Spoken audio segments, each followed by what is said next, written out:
Okey, taib. Bismillahirrahmanirrahim. Assalamualaikum warahmatullahi wabarakatuh. Okey. Hari ni kita akan sambung pelajaran berhitung Form 2. Okey, sila buka muka surat 35 di bab 6, pelajaran 6. Tajuk pembahagian. Kalau bahasa Indo dia pembagian hasil usaha. Pembahagian ataupun pengagihan hasil usaha. Apa benda yang dimasukkan ni? Contoh. Okey, kita bacalah.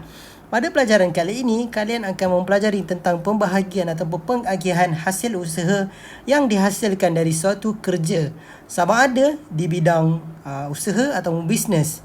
Baik berdasarkan presentasi ataupun berdasarkan perbandingan. Presentasi itu macam prestasi. Macam tu. Maupun berdasarkan perbandingan. Maka dari itu ada baiknya kalian mengingat dan memerhatikan lagi pelajaran tentang perbandingan yang telah kalian pelajari di awal pelajaran berhitung 2 ini. Pembahagian hasil usaha berdasarkan presentasi. Okey. Okey, sekejap ya. Satu call saya pula ni. Okey, give me 1 minute.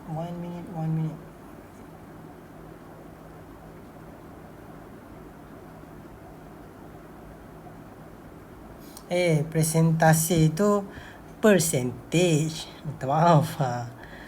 Okey, kita tengok A.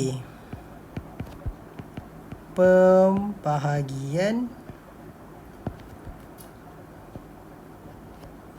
berdasarkan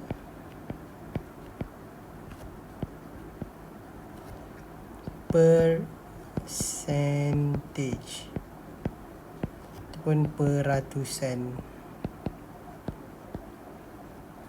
Okey, percentage sangat umum untuk dijadikan acuan untuk pembahagian hasil pada suatu bisnes.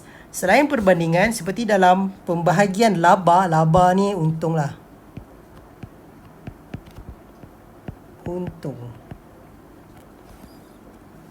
Suatu perusahaan kepada para penanam modal di perusahaan itu, demikian pula halnya dalam bagi hasil pada bidang muamalat syariah bisnes Islami.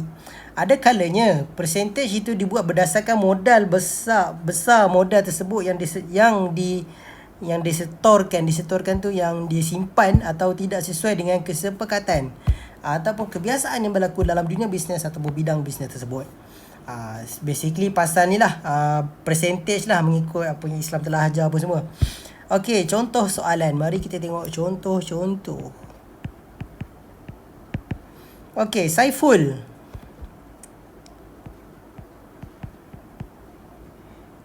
Nombor saya tak tulis. Contoh 1. Saiful, modal dia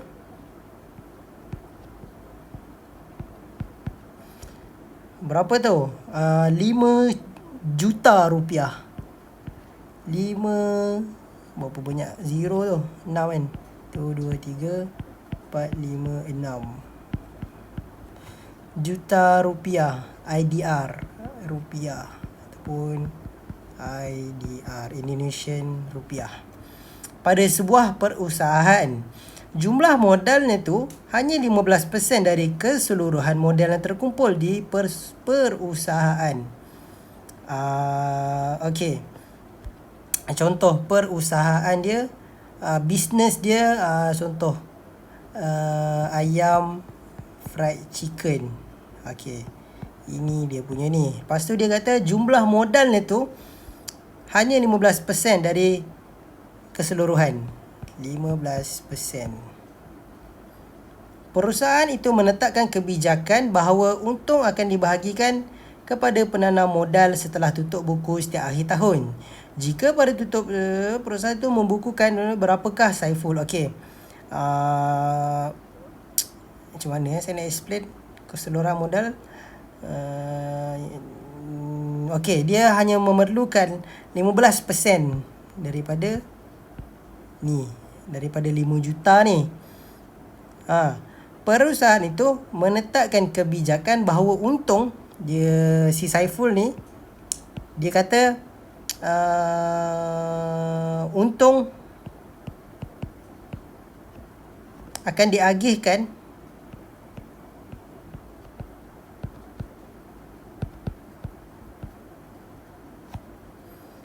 kepada pemberi modal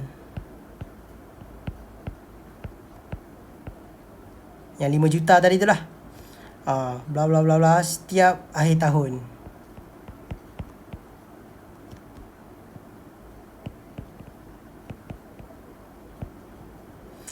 Jika tutup buku suatu tahun, setiap tahun, jika dalam satu tahun tu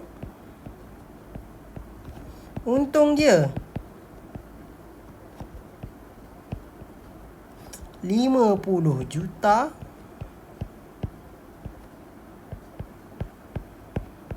banyak kosong dia. Berapakah bahagian Saiful? Saiful tu dapat berapa? Jadi soalan dia, Saiful dapat berapa? Okey, penyelesaian dia tu besar sikit.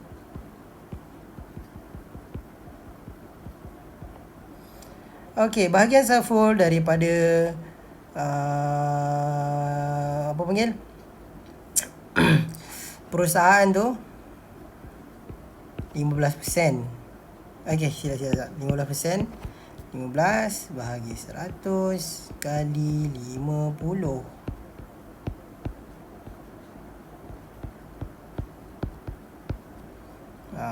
Dapatlah dia 7.7 juta 500. Macam tu. Macam tu je lah. Okay, kalau tak faham kan, dia macam, okay, Saiful ni dia perlu 5 juta, tapi dia punya 15% je. Macam tu je, senang cerita. So 15 bahagi 100 kalilah 50 ni. Berapa dia akan dapat bila dah akhir tahun nanti. Okay, kita tengok pula soalan yang lain. Ahmad dan Bashir mengadakan kerjasama dalam berdagang. Dengan Ahmad menadangkan modal dan Bashir menjalankan perdagangan, dalam perjanjian antara keduanya, keuntungan yang dibukukan pada setiap tahun akan dibagi 45% untuk Ahmad dan 15% untuk Bashir. Okay. Contoh 2.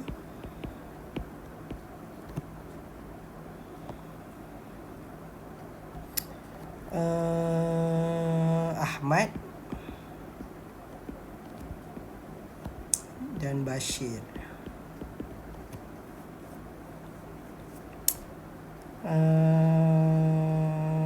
Ahmad dia bawa keluar modal, Bashir jalankan perniagaan. Bisnes. Okey. Lepas tu diorang dah sepakat 45 Ahmad 45% dan 55% ni Bashir. Jika dah akhir tahun, ni setiap tahun tau, ni setiap tahun.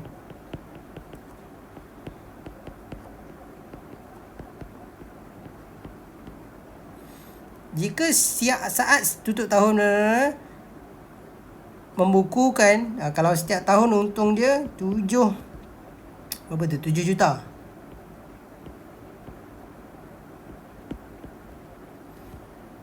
Hujung tahun untung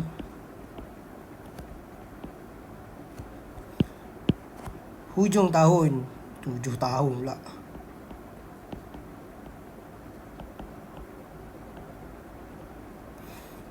Berapa? So dia tanya berapa bahagian masing-masing.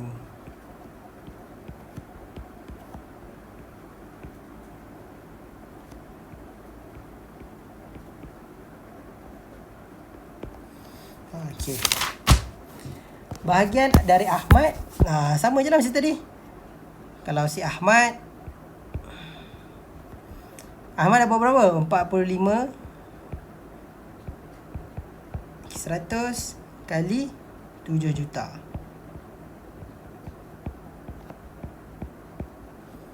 Kalau Bashir pula 55%.